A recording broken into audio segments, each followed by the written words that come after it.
Bogawantalawa. Since the name is too long, let me shorten it to refer it as Bogo. It's the primary tea growing area in upcountry region of Sri Lanka and in itself lies in a remote corner. Loinorn is the furthest corner of Boga Valley and takes on an hour to go from Bogo town. Today I am taking you to one of the most remotest corners of Sri Lanka's tea plantation called Loinorn Estate in Bogawantalawa.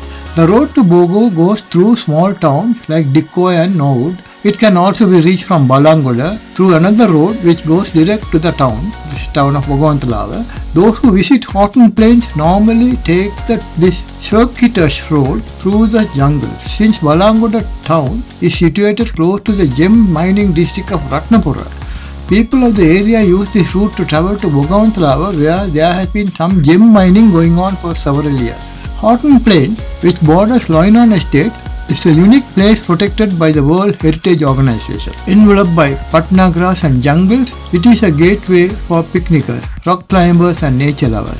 The estate is so uniquely placed, it also borders the giant Singaraja, meaning Lion King, the largest rainforest in Sri Lanka. Loinorn Estate is situated 1,493 meters or 4,898 feet above sea level at the end of the road from Hatton to Bogawantalawa, being the last estate in the range. According to a signboard, the estate factory is located at an elevation of 1,615 meters or 5,298 feet. This estate is undoubtedly one of the most beautifully located plantations in the Bogawantalawa Valley. The unique location of Loinorn Estate produces teas that are special to this estate. The factory is located on the windier side of the Bogawantalawa Valley. Loinorn is the only factory in the western high-ground mark which gives its teas a unique wood character. The teas are termed as light, bright and flavoury in tea manufacturers' terms and makes it a popular type sought after by a selected group of tea buyers.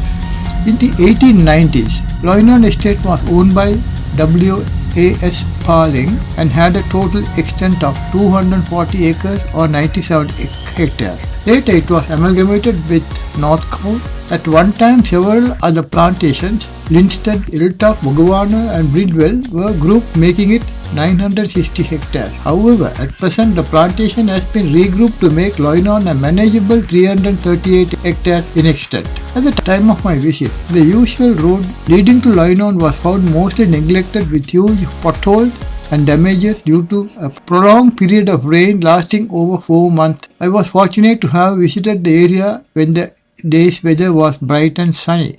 The factory itself looked well maintained with clean surroundings and fully capable of producing a large quantity of tea since Loinorn Estate records a very high yield per hectare. The factory has received some valuable international certifications. SGS, Societe Generale de Surveillance, which provides inspection, verification, testing and certification services. The certification is for the product quality and performance against health, safety and regulatory standards to ensure that products, systems or services meet the requirements set by government and or standardization bodies. Loinorn factory has also met the Fair Trade Standards, ISO 22000 and ETP. Fair Trade offers producers a better deal and improved terms of trade. ETP stands for Ethical Tea Partnership, which helps tea producers address issues and meet international social and environmental standards.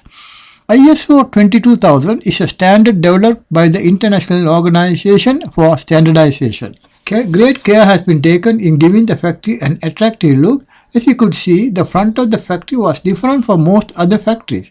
The tea tasting room has been adorned with many of the standards it has achieved and its participation in various programs.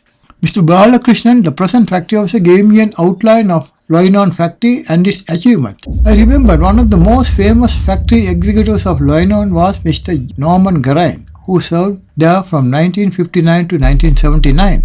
I tracked him down at his present residence in the suburb of Colombo. Having retired from the tea industry, he was in charge of an auto workshop in Colombo. He looked every bit like a legendary old soldier, was still active in his 70s. Norman was one of the best-known tea factory officers in the 1960s, as his teas were topping the country's tea auctions consistently for a long period. He related some of his experience on Loinorn factory. In his words, he said, Mr. M.B. Ellepala was the superintendent of Loinorn during most part of my tenure in Loinorn. Our tea fetched the highest prices at every weekly tea auction in Colombo except during the Uva quality season. He recollects an interesting event during his time. In 1967, Sri Lanka celebrated its tea centenary, having completed 100 years since tea was first planted. To mark the occasion, the Sri Lanka Tea Board, together with HORTON Limited, conducted a competition for all tea factories in the island to select the factory with the highest net sale average for the first quarter of that year. Most factories started making special invoices with teas above their usual quality, whereas on the instructions of Mr. Ellepala, I produced normal teas as we did always. We were confident to become the winner since our teas have been topping the market for almost 2 decades continuously. At the end of the quarter, the result of the competition was announced, and to everybody's surprise, Loinorn lost to St. John Estate in Norwood by a few cents. We received the second prize, and even our brokers John Keels were very much disappointed. However, due to our continuously outstanding performance, we were awarded with a special shield by the Sri Lanka Tea Board, HORTON Limited. He concluded with pride. Sadly, a few months after I interviewed Norman, he suffered a massive stroke at his workplace and died within a week while being treated at the hospital. I would also mention here that St. John Distillery Factory, which won the competition to mark the tea centenary in 1967 for all tea factories in the island to select the factory with the highest net sale average for the first quarter of 1967. Stop production. I saw St. John Distillery now in a most dilapidated condition. I wonder what its present state is at now, if the building is still there or dismantled or converted to something else, as I am talking to you into 2022. What I saw was in 2013. Yet another sad chapter of Ceylon tea. Thank you and see you in another episode.